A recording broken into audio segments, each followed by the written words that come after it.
The truth of the share market channel में आपका स्वागत है। मैं भुवनेश अग्रवाल। नमस्कार दोस्तों, आज हम दो विषयों पर चर्चा करेंगे। ट्रंप साहब पे रोज चर्चा करते हैं, आज भी थोड़ी सी चर्चा कर लेते हैं क्योंकि नई नई जो बातें आती हैं उन पर चर्चा और उनका विश्लेषण और उनके प्रति भविष्य की संभावनाओं को व्यक्त करना या तलाशना बहुत आवश्यक होता है। नंबर 2 बात, हम परिणाम आ रहे हैं कंपनियों के, जो त्रैमासिक परिणाम है, क्वार्टरली रिजल्ट्स हैं, they are coming day by day with a fast speed. और जो जो समय निकलेगा वैसे ही गति तेज होगी। कभी 20 रिजल्ट आएंगे, कभी 50 आएंगे। हमारे काम के 2 4 5 होते हैं हमसे रिलेटेड, तो उनके ऊपर भी रिव्यू एंड रिवीजन करना। उसके उस सेक्टर की, मान लो किसी कंपनी के रिजल्ट आए, उस कंपनी उस रिजल्ट के हिसाब से ही दूसरी कंपनियों के रिजल्ट्स का भी आकलन करना, ये बहुत आवश्यक होता है ताकि बाजार की परिस्थितियों का, उठते हुए बाजार का फायदा उठाया जा सके। तो अब चलते हैं। ट्रंप साहब रोज कोई न कोई स्टेटमेंट बदल देते हैं, अपनी नीति चेंज कर देते हैं। अमेरिका जैसा देश अगर रोज नीति बदलेगा तो क्या होगा? दिक्कत तो रहेगी। आखिरकार व्यापार कभी अनिश्चितताओं पर नहीं चलता है। कोई भी बिजनेसमैन है, वो पॉलिसी फॉर्मेशन कैसे करेगा ये बताइए आप। जैसे अब वो आज ये कह रहे हैं कि ऑटोमोबाइल पर जो ड्यूटी है 10% है, उसको हम रिव्यू करेंगे, बढ़ाएंगे। हमारे देश के लिए कोई दूसरा देश कारें बढ़ाए, हमें उसकी आवश्यकता नहीं। हमारे देश के लिए हम खुद ही कारें बढ़ा लेंगे। तो फिर वही पंगा, रिव्यू अनिश्चितता में डाल दिया उसको, कार उद्योग को। ट्रकों के ऊपर भी हम यही नीति लाएंगे। दूसरी बात, चाइना पर ड्यूटी के लिए वो अभी तक स्थिर हैं साहब। 2-3 सप्ताह के अंदर अंदर चाइना पर ड्यूटी घटा दी जाएगी। अरे भाई, जब घटानी है तो इसको 2-3 रोज में घटाओ, 2-3 सप्ताह में क्यों? ताकि बिजनेसमैन अपनी पॉलिसी बनाए। इंपोर्ट करना है, नहीं करना है, कितनी घटाएंगे, आगे की प्लानिंग शुरू हो। वहां की फैक्ट्रीज में माल समाप्त हो जाएगा, बाजारों के अंदर शोरूम में माल समाप्त हो जाएगा। जब आप डिक्लेयर करोगे, वो भी क्या पता क्या करो, मतलब। तो इतनी अनिश्चितताओं के अंदर व्यापार को रख रखा है, उसमें व्यापार चलना बहुत मुश्किल होता है। और उसी का परिणाम है कि रात को जो 1000 पॉइंट ऊपर, 700 पॉइंट ऊपर था शायद डॉ जोन्स, वो गिर के 350-400 पॉइंट रह गया। नेस्डैक भी 650 पॉइंट ऊपर था, जो गिर करके 350 पॉइंट रह गया। तो जो बाजार के अंदर अनिश्चितता का वातावरण रखना, उद्योग जगत में अनिश्चितता रखना, ये देश के हित के लिए अच्छा नहीं है। ट्रंप साहब ने कहा है कि हमको $15 बिलियन का राजस्व प्राप्त हुआ है इस बढ़े हुए रेवेन्यू के, बढ़े हुए टैरिफ के कारण। लेकिन वो ये कंप्लीट हिसाब लगावें। उनको कंप्लीट हिसाब लगाना चाहिए कि शेयर मार्केट में कितना नुकसान हुआ। चलो, ये जो प्राइसेस घटी है तो नोशनल मान लो, लेकिन सिक्योरिटी ट्रांजैक्शन टैक्स और short term long term capital gain tax का कितना नुकसान हुआ, इसका आकलन तो करो। वो $200 ट्रिलियन है, कम से कम। ज्यादा है, उससे भी ज्यादा है वो। $15 ट्रिलियन क्या माने रखता है? और कितना नुकसान हो जाएगा, ये तो इतने से टाइम हुआ है, और कितना होगा इसका भगवान जाने। वहां के लोगों का, वहां के इन्वेस्टर्स का और पूरी दुनिया का पैसा नेस्डैक में लगा हुआ है, जो $20 ट्रिलियन से नीचे है आज भी। नेस्डैक और डोजेंस और S&P 500 20 ट्रिलियन से नीचे हैं वो, जब से ट्रंप साहब ने ज्वाइन किया, प्रेसिडेंट पद की शपथ ली है। तो इन सब बातों का आकलन करना चाहिए। ट्रंप साहब तो खुद एक बहुत बड़े बिजनेसमैन है, फिर भी वो इस तरह के आकलन नहीं करते हैं, ये एक आश्चर्य की बात है। खैर, अब मैं ज्यादा नहीं बोलूंगा, कोई बात निकल जाए मुंह से, कल को कभी लफड़ेबाजी। अब सवाल ये है कि बाजार में कुछ ऐसे शेयर भी मैं बात करूंगा कि उन शेयरों के अंदर मेरिट तो बहुत ज्यादा थी, लेकिन वो बाजार परिस्थितियों के कारण वो दब गई थी। मतलब जैसे न्यूजन सॉफ्टवेयर का शेयर है, ई क्लार्क सर्विसेज है, IT सेक्टर के सारे शेयर है। वो ठीक है, फिलहाल ग्रोथ, कुछ शेयरों में ग्रोथ नहीं आ रही बड़ी बड़ी कंपनियों में, लेकिन एक वक्त आ चुका था जब बाजार ने ग्रोथ की आशाएं कर ली थी, लेकिन ट्रंप साहब के कारण नहीं आई। तो न्यूजन सॉफ्टवेयर का शेयर आज भी बहुत सस्ता है, और इसको अमेरिका की जो अस्थिरता है, इनस्टेबल पॉलिसी सिस्टम अमेरिका का, वो भी प्रभावित अब नहीं कर पाएगा, because market is going up and it will go up new Jain. ये एवरेज करने का भी बहुत बढ़िया टाइम होता है, मतलब ऐसा टाइम। मेरे पास काफी क्वांटिटी में है ये शेयर, मैं कोई अप्रिशिएट नहीं कर रहा हूँ, स्टे नहीं कर रहा हूँ, मैं किसी को खरीदने की भी नहीं कह रहा हूँ, मेरी कोई रिकमेंडेशन नहीं है इस तरह की। जैसे टाटा एलेक्सी की बैलेंस शीट खराब आई, उसके बावजूद भी टाटा एलेक्सी तेज हो रहा है, क्योंकि ये मान लिया लोगों ने। नाटको फार्मा तेज हुआ है आज। ये तीन जो शेयर हैं इनकी बात में सूक्ष्म चर्चा कर लेता हूं कि टाटा एलेक्सी भी तेज हुआ, ये मान लिया लोगों ने कि ये आखिरकार साल में 6 महीने जो अच्छे इन्वेस्टर्स हैं वो खरीद के डाल देते हैं, इनको भूल जाते हैं। पैसा देना ही देना है। टाटा का शेयर है, टेक्नोलॉजी का शेयर है, अमेरिका की स्थिरता भी कब तक चलेगी। और ट्रम्प साहब का जो 4 साल का मैंडेट है उसमें से भी 3 महीने तो जा चुके हैं, तो ये समय निकल जाएगा, कोई खास बात नहीं। इनको भी स्टेबल तो होना ही पड़ेगा कहीं ना कहीं, तो क्योंकि कोई ना कोई शक्ति तो उजागर होगी जो इनका विरोध करेगी। विरोध चल भी रहा है वहां पर काफी मतलब अपोजिशन चल रहा है इनका।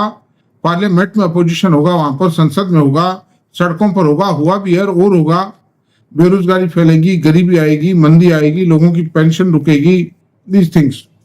तो नाटको फार्मा में 1 क्वार्टर की वर्किंग खराब आई थी, लेकिन उन्होंने कौन काल में कहा था नाटको फार्मा की मैनेजमेंट ने कि हमारी आने वाले क्वार्टर्स में वर्किंग अच्छी हो जाएगी। वो कारण बहुत स्पष्ट नहीं बता पाए थे, what was the reason behind the decline of the profit of the company. तो अब दूसरी बात मैं आपसे बताता हूं।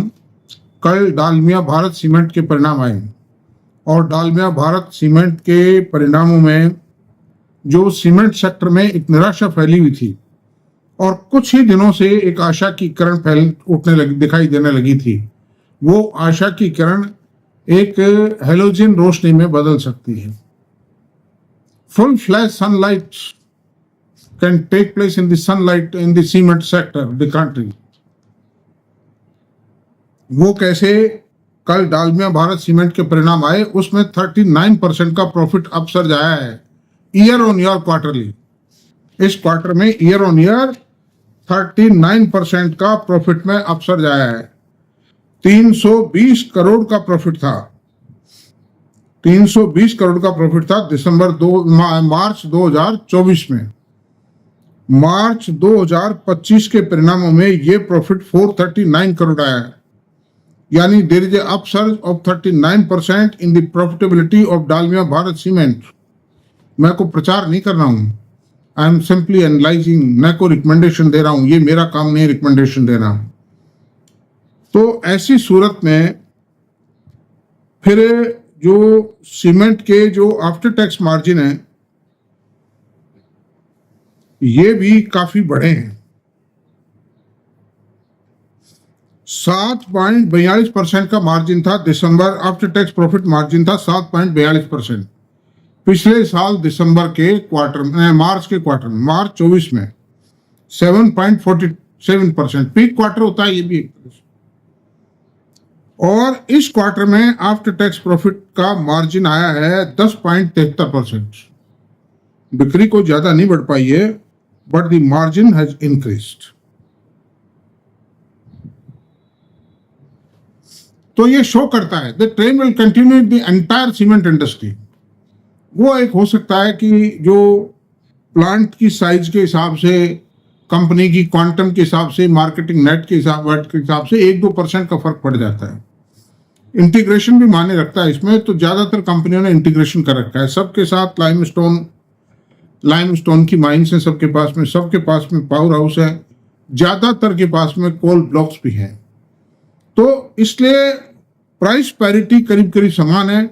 वो एक अलग बात है, जैसे अंबुजा और अल्ट्राटेक सीमेंट, इनका सीमेंट का कट्टा 20-25 रुपए कट्टा ज्यादा बिकता है due to their reputation and quality. बाकी जो सीमेंट कंपनीज है उनका सीमेंट 20-25 रुपए कम में बिकता है कट्टे में। तो ऐसी सूरत में अब क्या करें? ये तो आ चुका रिजल्ट, हालांकि इसमें भी बहुत दम है, अभी ऐसी बात नहीं है। 1900 रुपए का रेट है, आज भी कोई ज्यादा महंगा नहीं हुआ है और पहले भी कोई ज्यादा महंगा नहीं हुआ था। छोटी सी 35 करोड़ की इक्विटी है, 16,000 करोड़ रुपए की सेल है, 16-17 हजार करोड़ रुपए की सेल है। और उस पर आप ये देखिए कि अब जो आने वाला प्रॉफिट होगा वो 2000 करोड़ रुपीज होगा करंट ईयर के अंदर, ज्यादा भी जा सकता है 2000 करोड़ से।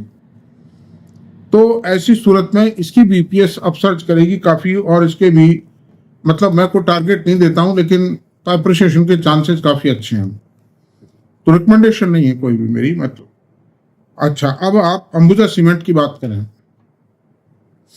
अंबुजा सीमेंट की पोजीशन ये है, मैं अंबुजा सीमेंट की बात इसलिए कर रहा हूं कि मैंने 2-4 रोज पहले भी इसमें वीडियो बनाया था, पूरी सीमेंट इंडस्ट्री पे बनाया था, और ये कहा था the cement shares are very cheap and they are likely to appreciate in the near future after declaration of the quarterly results and that time has come. और उसके मैं एक करीब निश्चित रूप से बात कर रहा हूँ डालिया सीमेंट का उदाहरण देकर के, जिसके की परिणाम कल ही आए। ये पहला रिजल्ट आया है पूरे सीमेंट सेक्टर का। तो अब अंबुजा सीमेंट की बात करते हैं। अंबुजा सीमेंट सस्ती है, का शेयर सस्ता है, second largest company of India है सीमेंट के अंदर, भारी एक्सपांशन कर रहे हैं, एक्विजिशन कर रहे हैं। अब मैं आपसे बताता हूँ डालमिया अंबुजा सीमेंट की जो प्रेजेंट कैपेसिटी है वो 99 मिलियन टन है, 9 करोड़ 90 लाख टन इसकी प्रेजेंट कैपेसिटी है। जब इन्होंने लिया था 60 मिलियन टन कैपेसिटी थी। 2 साल के अंदर अंदर इन्होंने कैपेसिटी को करीब 60% बढ़ा दिया है।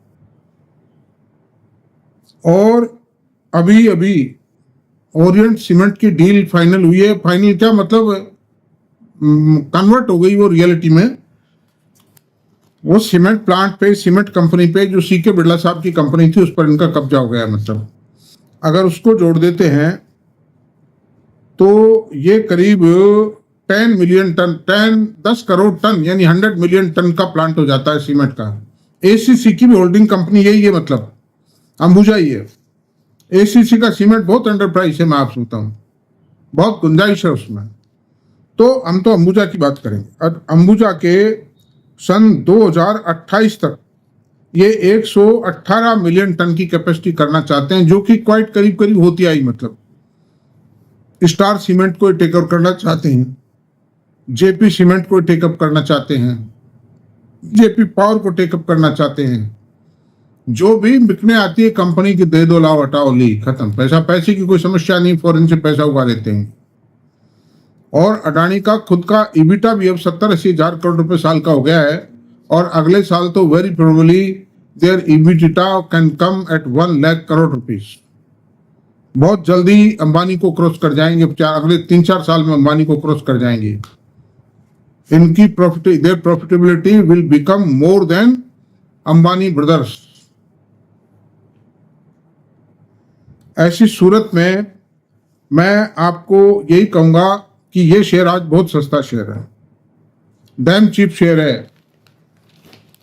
अब आप देखिए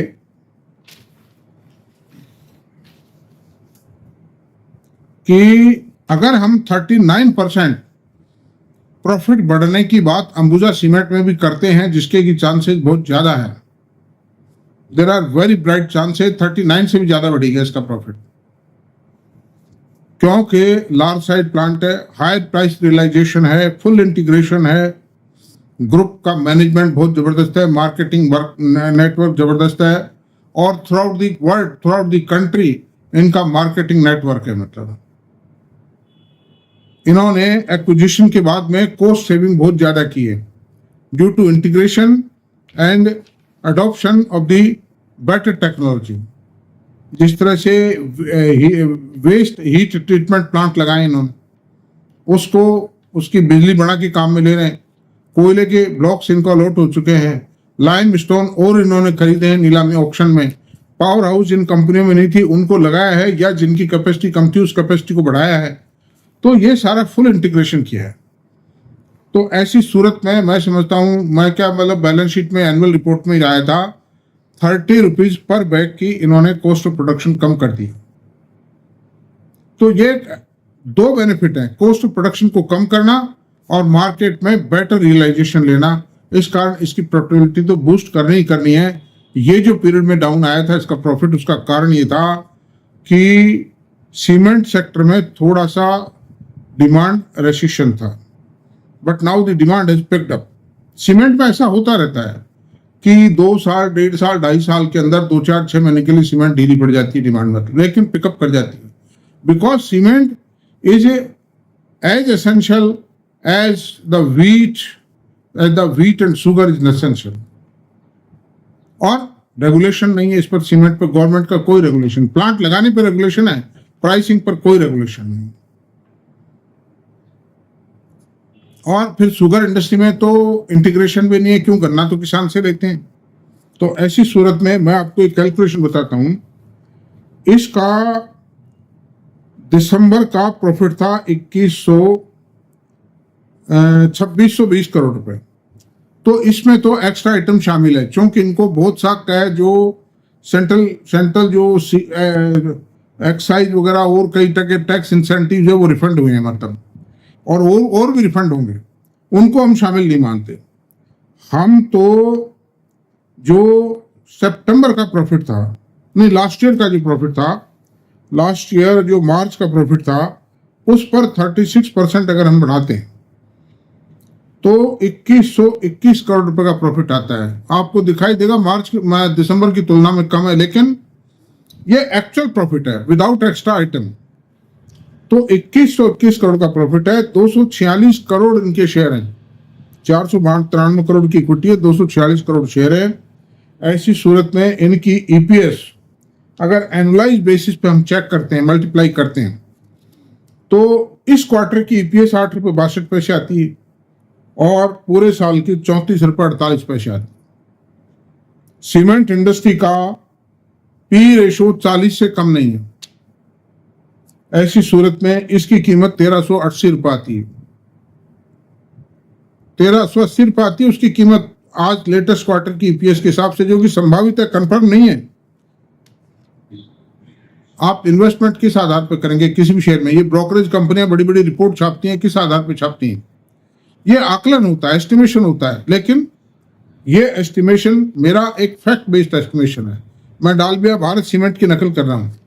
ईस्ट जोन में सीमेंट रियलाइजेशन की प्राइस रियलाइजेशन कम है, सबसे बेटर रियलाइजेशन साउथ में और नॉर्थ में, दिल्ली में है, मतलब तो Delhi and adjoining area, Haryana वगैरह, क्योंकि वहाँ सीमेंट प्लांट है ही नहीं, मतलब बाहर से जाती है, इसलिए। तो ऐसी सूरत में 1380 रुपये का रेट इसका आता है। मैं 380 रुपये और हटा देता हूँ, उसमें से डिस्काउंट कर दीजिए, तो 1000 रुपीज का रेट इसका बनता है कम से कम। ऐसी सूरत में 580 रुपये का रेट चल रहा है इसका, कितना भारी अप्रिसिएशन आता है उस हिसाब से। It's a far better realization. बाजार में मंदी तेजी के झटके लगेंगे, ऊपर नीचे भी होगा, किसी क्वार्टर में हो सकता है कोई गड़बड़ भी हो जाए, सारी चीजों को। लेकिन जो रेयर मेरे पास भी है शेयर, मेरे पास भी है, काफी क्वांटिटी में है, लेकिन मैं ना तो कोई बेचने वाला हूं ना मैं कुछ करने वाला हूं इसमें। मैं कोई बेचता नहीं हूं मैं शेयरों को। मैं fundamentally exam long term planning है मेरा। इन्वेस्टमेंट 2 साल, 5 साल, 7 साल, 10 साल का है, पैसा उसी में आएगा। शेयर बाजार में जो जितने कम सौदे करेगा वो उतना ही ज्यादा प्रॉफिट कमाएगा। तो ऐसी सूरत में दोस्तों इस वीडियो को यहीं चर्चा को समाप्त करते हैं और इतना ही रहने देते हैं। अगर मेरा वीडियो पसंद आया तो प्लीज इसको लाइक करें, शेयर करें, सब्सक्राइब करें। Thank you very much.